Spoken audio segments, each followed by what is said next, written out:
Xbox One may have a smaller processor in the works, which could mean the machine is slimming down in the future. AMD's Daniel McConnell, who works as the senior manager of system-on-a-chip design, wrote on LinkedIn that he, quote, successfully planned and executed the first APU for Microsoft's Xbox One game console in 28nm technology and a cost-reduced derivative in 20nm technology. Fewer nanometers equals a cooler system, cheaper cost, and a potential to size down the actual machine, which my entertainment center would greatly appreciate. Thank you very much.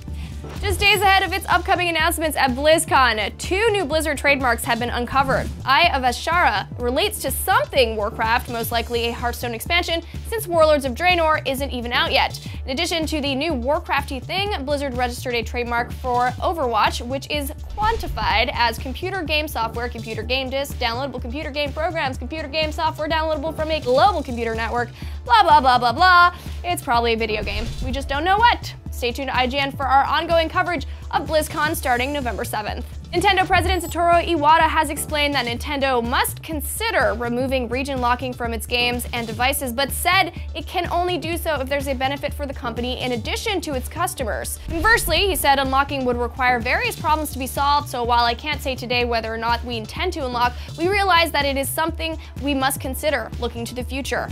That doesn't mean Nintendo will open up its machines and titles, but it proves they're at least aware that we want to play more Nintendo games all around the world. Handsome Jack is coming to Borderlands, the pre-sequel, as a playable character. Sorta. The Handsome Jack Doppelganger DLC adds a 5th playable character in the form of Jack's clones, 1 doppelganger you control, and 2 Digi-Jacks that fight alongside him. The Handsome Jack Doppelganger pack arrives on November 11th for $10 on Xbox 360, PlayStation 3, and Steam. If you already bought the Season Pass, you're good to go on launch day. Some players are having issues with their Day Zero edition of Call of Duty Advanced Warfare. The preload freezes at 1 or 2%, freezes again, and that's it. It's mostly fixed by now, but there's a not-so-great solution for those still stuck downloading the game. Microsoft addressed the issue, stating, "We've received reports that some users are having issues getting their pre-ordered copy of Call of Duty Advanced Warfare. We're happy to say that our team has fixed the problem, but if you are still experiencing any issues, delete the game and re-download it. Thanks for your patience while we get this issue worked out." Another November, another Call of Duty. Advanced Warfare headlines this week's huge game releases, but it isn't alone. This is everything out this week. Check out IGN's review for Call of Duty Advanced Warfare to learn more about why we love this inventive and exciting new take on the franchise. It's fast, fun, exciting as ever, and just what Call of Duty needed.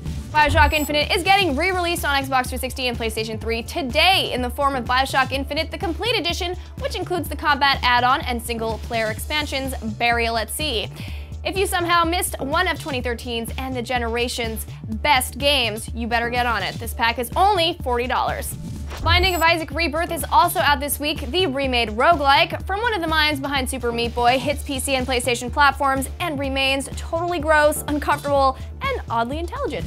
Xbox One and PS4 are getting a couple of re-releases this week, including Rocksmith 2014, which lets you live your rock band dreams using a real guitar, as well as Telltale Games' excellent murder mystery series based on fables, The Wolf Among Us. Finally, iOS users who loved Yearwalk and Device 6 could be in for a treat with developer Simogo's next game, The Sailor's Dream, a narrative experience that, true to the studio's spirit, makes the most of awesome audiovisual elements to create something special. Still want more? There just isn't enough time today to cover all the stories we'd like, but fortunately for you, IGN News has you covered.